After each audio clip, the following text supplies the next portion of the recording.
திராவிட முன்னேற்றக் கழகத்தின் நாடாளுமன்ற வேட்பாளர்களின் பட்டியலை வெளியிட்டதைத் தொடர்ந்து தேர்தல் அறிக்கையையும் திராவிட முன்னேற்றக் கழக தலைவர் முதலமைச்சர் ஸ்டாலின் அவர்கள் வெளியிட்டுள்ளார்கள்.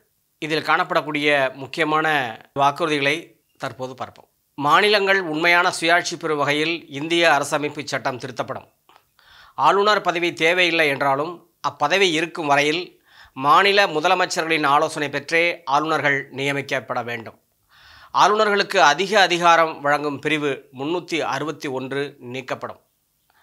உச்சநீதிமன்றத்தின் கிளை சென்னையில் அமைக்கப்படும். புதுச்சேரிக்கு மாநில தகுதி வழங்கப்படும். ஒன்றிய அரசு பணிகளுக்கு தமிழ் உள்ளிட்ட மாநில மொழிகளில் தேர்வு, நேர்முகத் தேர்வு ஆகியவை நடத்தப்படும். ஒன்றிய அரசு அலுவலகங்களில் தமிழ் பயன்படுத்தப்படும். அனைத்து மாநில மொழிகளது வளர்ச்சிக்கும் சம அளவு நிதி வழங்கப்படும். திருக்குறள் தேசிய நூலாக அறிவிக்கப்படும். தாயகம் திரும்பிய இலங்கை தமிழருக்கு இந்திய குடியுரிமை வழங்கப்படும். ரயில்வே துறைக்கு தனி நிதிநிலை அறிக்கை தாக்கல் செய்யப்படும். புதிய கல்விக் கொள்கை ரத்து செய்யப்படும். நாடாளுமன்ற சட்டமன்றங்களில் பெண்களுக்கான 33 விழுக்காடு இடஒதுக்கீடு உடனடியாக அமுல்படுத்தப்படும். நாடு முழுவதும் உள்ள அரசு பள்ளி மாணவர்களுக்கு காலை உணவு திட்டம் செயல்படுத்தப்படும். இந்தியா முழுவதும் உள்ள குடும்பத் தலைவிகளுக்கு மாதந்தோறும் மகளிர் உரிமைத் தொகை ரூபாய் 1000 வழங்கப்படும். தமிழ்நாட்டிற்கு நீட் தேர்விலிருந்து விலக்கு அளிக்கப்படும். மாநில முதலமைச்சர்களை கொண்ட மாநில வளர்ச்சி குழு அமைக்கப்படும். மகளிர் சுய உதவிக்குழுக்களுக்கு 10 லட்சம் ரூபாய் வட்டியில்லா கடன் வழங்கப்படும். பாஜக அரசின் தொழிலாளர் நல விரோத சட்டங்கள் மறுசீரமைப்பு செய்யப்படும். தேசிய நெடுஞ்சாலைகளில் உள்ள சுங்கச்சாவடிகள் முற்றிலுமாக அகற்றப்படும். வங்கிகளில் குறைந்தபட்ச இருப்பு தொகை இல்லாதபோது விதிக்கப்படும் அபராதம் நீக்கப்படும். குடியுரிமை திருத்தச் சட்டம் 2019 ரத்து செய்யப்படும். ஒன்றிய அளவில் ஜாதிவாரி கணக்கெடுப்பு நடத்தப்படும்.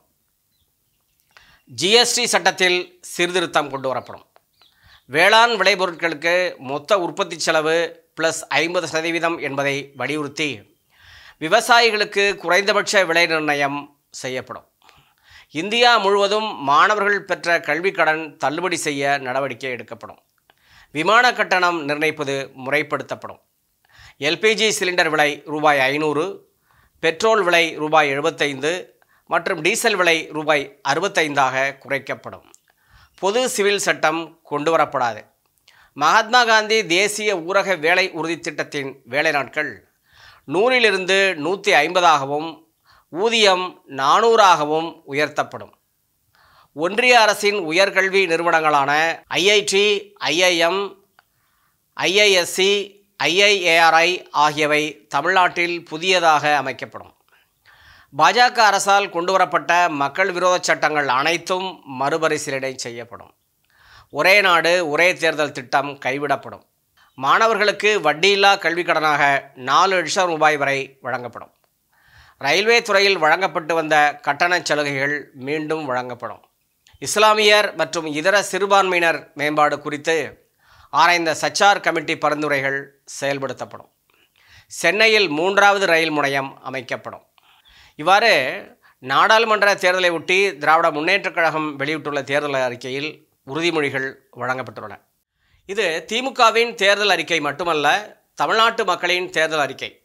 சொன்னதை செய்வோம், செய்வதை சொல்வோம். இது உறுதிமொழி மட்டுமல்ல, வழிகாட்டும் நெறிமுறை என்றார் முதலமைச்சரும் திமுக தலைவருமான திரு ஸ்டாலின் அவர்கள். இந்த காணொளி உங்களுக்கு பிடிச்சிருந்துச்சுன்னா லைக் பண்ணுங்கள், ஷேர் பண்ணுங்கள், கமெண்ட் பண்ணுங்கள்.